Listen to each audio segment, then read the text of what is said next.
What's up? Back in the garage shop here again. Doing something a little different today. We're working on the 83 LS swap Squarebody. Do a little work to her. It's kind of a job to get it in here. First of all, I had stuff everywhere. So all that stuff has been relocated to the bed of the truck just so it can fit in here. Most of that stuff's gonna end up in the little garage as the storage unit. To get this truck in here, my doors are only, what are they? 7 foot doors, I think. Yeah, I'm pretty sure they're only 7 foot doors. This truck will fit if you, first of all, have to not lock the door all the way up because it overhangs down not quite high enough. So you take a pair of vice grips on the rail and push it up all the way and hook it to get it out of the way. Then I have to take the headache rack off and lay it down. Then I gotta take my CB antennas off to get it to fit in here. But then that's how much room I got to work. But I got my over-the-top creeper and a bunch of parts and pieces for the AC system. It's going to be based off a 91 K5 Blazer because it has a passenger side mounted R4 compressor, which is what I got. I should actually have upgraded to a newer style compressor, but the R4 works, so we're just going to use it. I'm going to have to redo my intake because it's right in the line of where the compressor is going to mount. The condenser is already in the truck. I put the condenser in a couple years back. So yeah, the condenser is in the truck. I do need to modify my radiator brackets because that's actually rubbing the weld and probably eventually lead a hole in the side end tank. So I do need to fix that while I'm in here. And I'll probably do that after I get the AC stuff done. Yeah, got a bunch of little stuff on this truck I need to address and just kind of touch up and fix. I do want to do a Hydro Boost conversion to it. I think I'm going to use a newer style Hydro Boost system off of like the newer GMT 800 trucks, like what this engine came out of. Hydro Boost setup. I do have the Hydro Boost set up out of that, where that 6.0 came from. I thought about cleaning that 6.0 up and putting the 6.0 in here behind 4L60. A lot of people say, yeah, that would be a combination for disaster because I'm sure it would just totally eat up that 4L60. But I think it would be a decent setup in here. I do a 4L80 swap, but I don't want to have to build drive shafts and whatnot. And the 4L60 it has lower first gear than this 4L80. So with these tall gears, and it's got 456 gears in it, and low range on the transfer case, this thing is, well, first of all, it's got electronic throttle party. It's pedal, so it's pretty touchy, but this thing has a super low first gear crawl range. So this thing will literally just sit there and crawl. It's got plenty of torque on tap too. It'll spin all four wheels if you launch on it pretty hard in the low side of the transfer case. So yeah, it does pretty good doing that. So the 6.0, it doesn't really need a 6.0 either. The 5.3 likes to be wrapped out. They make their power higher up in the RPM band, and with these 456 gears, it likes to live in the higher RPM band. The 6 liter would improve lower end torque, and it probably wouldn't downshift near as much pulling hills and whatnot. Because this thing, it's weird, because it's such high geared, when it downshifts, the RPM is just so high all the time. It's kind of ridiculous. These 33s do help the 456 gears not be such a high RPM going down the highway. I'd hate to know what the RPM you'd be turning at 60 going down the highway without an overdrive. So the 4L60 definitely helps the overdrive situation, or definitely helps having the overdrive for fuel economy, because this thing will actually get to anywhere from 12 to 16 mile a gallon. Just depends on how you drive it and what you're doing with it. If you're towing, it gets like 8 to 10, but if you're just driving it nice and cruising, it likes to cruise at 55. You'll get closer to 16 mile a gallon cruising at 55. On a good day, you'll get 16 mile a gallon. And I'm sure I would not get that with the 6.0. But anyways, we're going to put the air conditioning in this truck because I'm really tired of being hot all the time. I'm definitely gonna have to do something about the floor, because this does not have carpet or a rubber mat of any sort. It just got some sound dampener in the full steel cab floor. So we're definitely gonna have to put some insulation padding down there to insulate, keep the heat out and the cold air out, and keep the cold air in the summertime and keep the cold air out in the winter. Gonna kind of help try to sound dampen things down too, make it a little quieter in the cabin. Do want to put a headliner and do like a Silverado trim package. Do want to get new door panels, new dash pad. I do want to put these seats in the truck. They're 03 Silverado seats, so I'm going to build me a bracket, I think. I'm going to pull the seat out at some point here shortly, I think, and just kind of test fit these in here and see if I'm going to like it. I'm basically doing it just because I want the center console for the storage, the cup holders, and the flip down armrest. And then if I need to haul somebody, I can flip it up and have the third seat. So mainly for the cup holders and storage, because there's nothing for storage in this truck. But anyways, guys, I think I'm gonna go ahead and hit up to the other camera up there and just kind of go over what I'm doing and just start with the video. Yeah.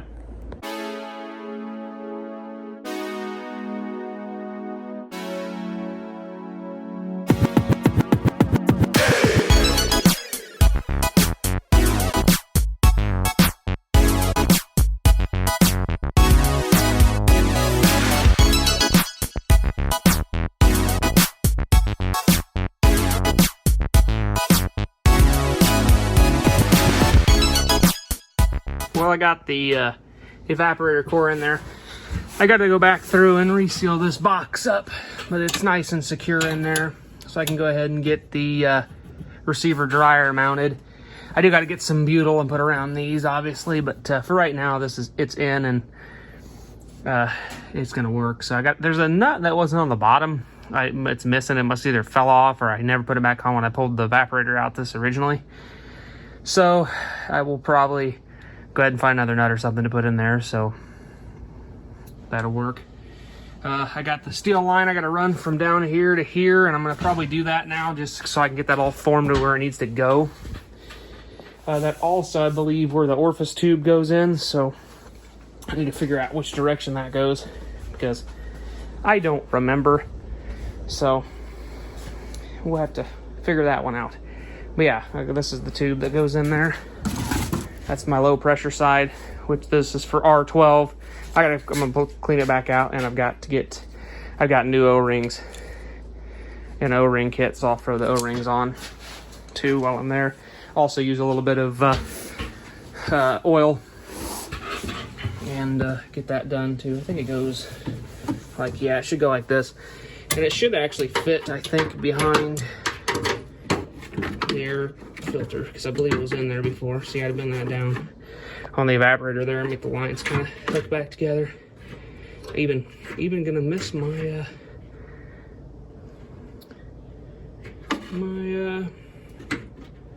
radiator lines for hoses. I think that's close enough. I think that'll work. So gotta get me some new O-rings and figure out how the orifice tube goes in there. So we'll figure that out and catch you guys back on when we get that on.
Alright guys, it's getting kind of late.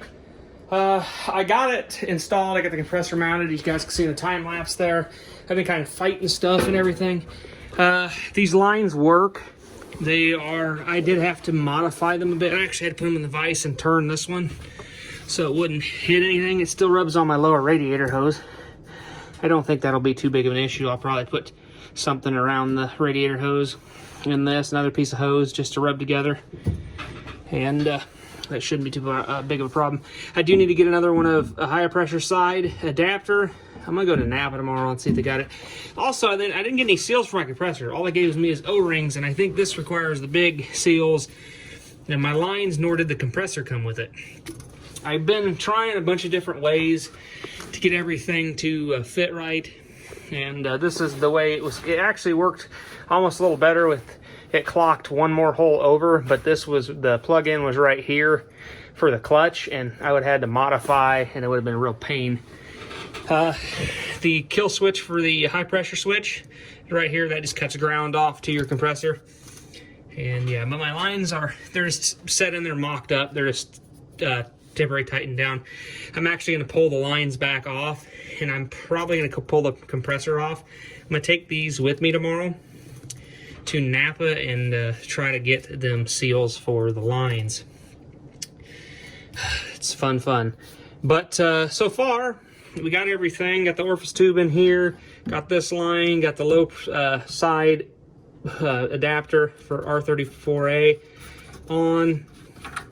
And then we got the high side, which is actually it's a old one I had because I ordered two ones for 7/16 ends like this one, and it's not the correct one.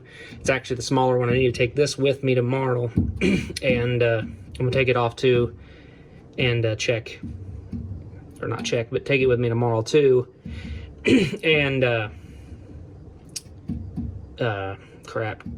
take it with me and try to get another new one of them, because I just put a new O-ring in there, but I'm not going to guarantee it's going to hold. Not necessarily. I might just leave it on there. I might vac it down if it leaks. That'd be the first thing I'll change. But yeah, I got to get compressor seals. This compressor is not too hard to take on and off. The belt does. I did have the belt on. The belt works fine. Tensioner's a little high on the tension, but it'll work all right. Radiator hose clearance.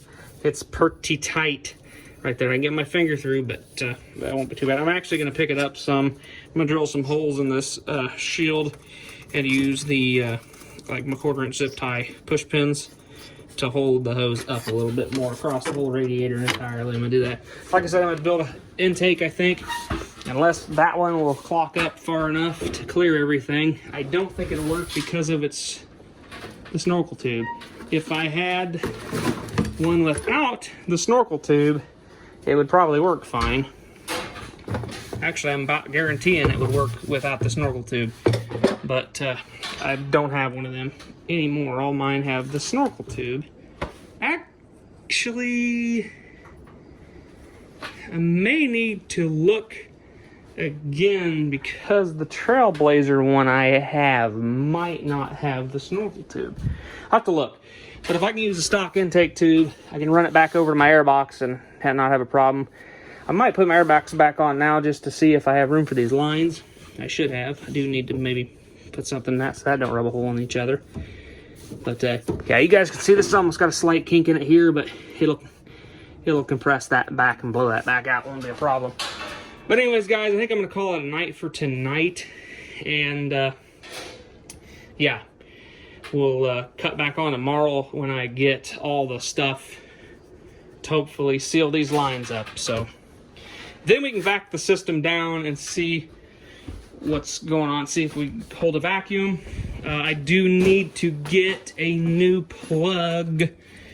This is the plug for the high pressure switch, the high pressure cutoff switch, but I have a pressure switch, the low pressure switch right here that I need to get a plug for because my plug doesn't fit that connection, so I need to get a new end for that. So yeah, I got a bunch of O-rings. I've tried a bunch of different O-rings on that compressor and hose set and just have not had good luck at all. So I'm pretty sure what's gonna have one of them thick washers and one of the thin washers. I think they're red and green. I'm not 100% sure. But yeah, we're doing basically everything like a, because in a Suburban, or not Suburban, in Blazer application, this is rotated more. These are up on the side. This is pointing pretty much straight up in the air. I don't think that'll affect the compressor. I hope not, but we'll see. Yeah, so I'm gonna go ahead and pull the compressor off and the hoses, load them up in the truck I'm taking to work tomorrow. And I gotta run the Ace around the house and put in the other garage because it's still out. So I'm gonna go ahead and cut the video here probably. This will be part 1 of the AC install, and we'll catch you guys with the part 2 when we get down to vacuuming it and doing the wiring, because I gotta make the secondary fan kick on when the compressor's on. So yeah. Thanks for watching, guys. Hope you guys have a good rest of your week or whenever you're watching this, and we'll catch you guys in the next one.